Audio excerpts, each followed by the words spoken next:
Baik Ibu-ibu, kita lanjut ya. Lansia juga sangat rentan untuk mengalami kekerasan. Nah, biasanya kekerasan ini dilakukan oleh orang-orang sekitar si lansia tersebut. Misalnya, bisa dari keluarganya, atau anak sendiri, atau menantu, atau cucu-cucunya, itu juga bisa.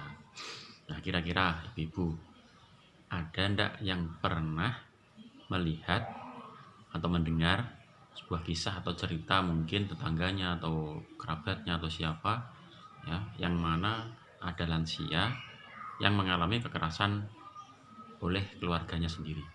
Silakan, mungkin ada yang mau bercerita atau yang pernah mengalaminya ya, kita sambil belajar ya, belajar ngomong ya. Silakan Ibu. Ya, siapa itu? Bu Jumini ya, Bu Jumini. Gimana Bu Jumini, silakan disampaikan, tolong didengarkan ya teman-teman yang lain. Oh iya ya.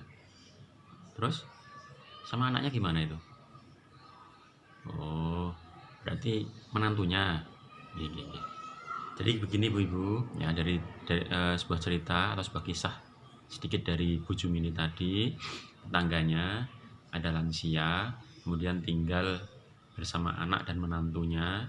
Ya, tetapi setiap anaknya bekerja, nah menantu perempuan ini ya, dia sering ngomel-ngomel dengan si lansia tersebut. Nah, ini juga termasuk kekerasan ya. Ya, jadi nanti kita juga akan belajar seperti apa itu kekerasan, ya, kekerasan macamnya apa saja. Kemudian oh ya, terima kasih untuk Bu Jumini ya, sudah berbagi pengalaman. Saya lanjutkan dalam belajar kita hari ini. Ya, saya akan membuat sebuah diskusi sehingga akan saya bentuk kelompok kecil ya dari ibu-ibu ini. Paling tidak nanti satu kelompok terdiri dari 5 orang ya. Kemudian nanti di dalam diskusi ini saya akan membacakan sebuah kisah tentang seorang nenek yang tinggal bersama anak dan menantunya. Nah, nanti seperti apa kisahnya nanti didengarkan ya. Kemudian dari kisah tersebut saya minta tolong nanti tiap kelompok membuat pendapat ya, pendapat atau kesimpulan atau tanggapan terhadap cerita yang saya sampaikan nanti. Kemudian nanti tolong disampaikan di dalam forum. Baik Ibu, siap ya? Kelompoknya sudah langsung saya di samping-sampingnya atau sebelah-sebelahnya itu ya. Nah, langsung 5. Nah, itu kelompok 1. Ya, ada Bu Jumini, Bu Siti, Bu siapa lagi itu 5 ya. Nah, sudah? Nah, kalau sudah terbentuk, silakan didengarkan ceritanya. Kasus yang dialami oleh Nenek A. Nenek A berusia 76 tahun. Suaminya sudah meninggal sejak tahun 2004. Ia punya 4 anak dan semua sudah berumah tangga. Nenek A tinggal bersama anak bungsunya yang sudah beristri dan punya 2 anak laki-laki.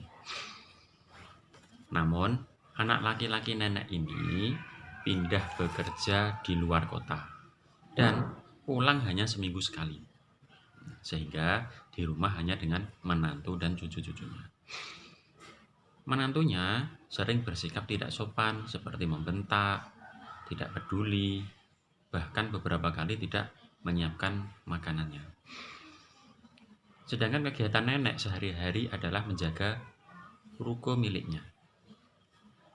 Namun,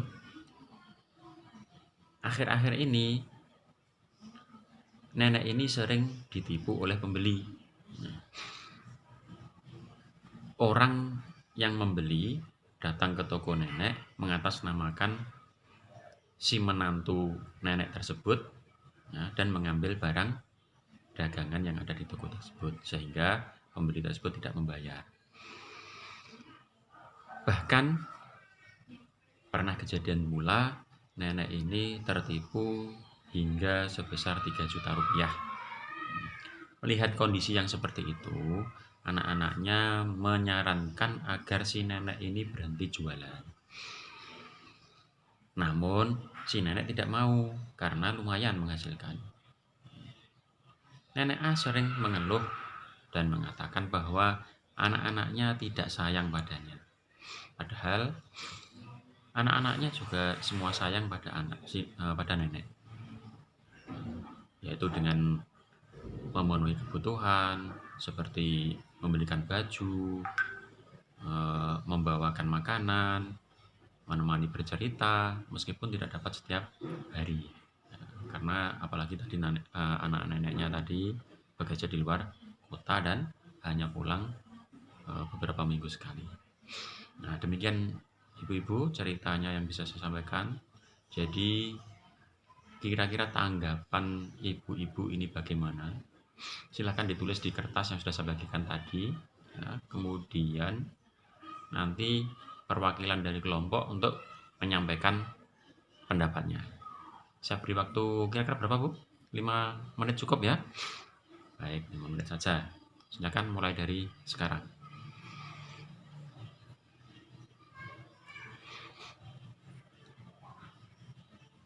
Baik, 5 menit sudah selesai. Kira-kira kelompok mana yang sudah siap untuk menyampaikan pendapatnya? Ya, kelompok 3 ya. Baik. Bu Samini, ya Bu Samini, silakan Bu Samini disampaikan pendapatnya bagaimana tentang nenek A tadi. Tolong yang lain didengarkan ya, nanti bisa memberikan komentarnya terhadap kelompok 3. Silakan disampaikan komentarnya. Ya, bagus. Ya, terima kasih untuk kelompok 3 ya. Jadi begini ibu-ibu, kelompok 3 menyampaikan bahwa karena nenek tadi mungkin usianya juga sudah lanjut ya, sehingga seperti kembali ke anak kecil. Nah, jadi agak sulit untuk dimengerti ya oleh anak-anaknya. Nah, sedangkan anak-anaknya juga pada sibuk semua, sehingga mungkin banyak miss atau ketidakcocokan antara pemikiran dari anak dan ibu, sehingga mereka banyak mengalami crash atau berbeda pendapat. Dan didukung juga karena si anak kandungnya ya tidak di rumah ya, sehingga si menantu tadi ya merasa bahwa bukan ibu sendiri ya, jadi merasa dia bahwa adalah hanya mertua, sehingga dia bisa berbuat seenaknya karena suaminya tidak melihat. Nah, bagus, terima kasih untuk kelompok 3. Mungkin ada kelompok yang lain? Bagaimana? Cukup ya? Oke, bagus. Kalau begitu kita lanjut pembelajaran kita. Saya tampilkan di sini, diperhatikan ibu-ibu pada monitor ya, pada layar yang saya tampilkan ini. Di sini ada beberapa contoh kekerasan dan penelantaran terhadap lansia. Ini ada flip chart namanya, flip chart ya. Perhatikan jenis-jenisnya ya. Kekerasan terhadap nenek yang pertama, terhadap lansia ya. Yang pertama adalah kekerasan fisik. Kekerasan fisik itu apa? Yaitu kekerasan yang dilakukan sehingga dapat melukai atau memberikan bekas pada tubuh fisik si nenek tersebut. Contohnya seperti mendorong, memukul, atau mencubit, bahkan tidak memberikan makan pada nenek.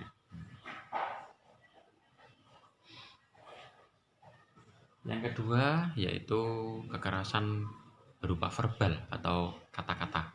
Nah, kata-kata ini juga bisa menjadi kasar atau keras ya, apabila kata-kata tersebut tidak enak untuk didengar atau tidak pantas untuk diucapkan. Nah, sehingga kata-kata yang sudah diucapkan tadi bisa menyakitkan hati pada si lansia. Jangan sampai ya, jangan sampai seperti itu. Nah, karena itu bisa menjadikan kita sebagai anak durhaka ya, kalau menurut agama. Contohnya penghinaan, ya, atau apa tadi, kejahatan berupa kata-kata atau kosakata ya, menghina, mengancam, ya, menakut-nakuti, marah, atau membentak-bentak. Nah, ini juga bisa menyakitkan hati. Ini tidak boleh ini, ya. Ini juga termasuk kekerasan terhadap lansia. Berikutnya adalah emosi. Ini adalah tindakan atau perbuatan yang bisa mengakibatkan trauma dan rasa tidak nyaman. Contohnya,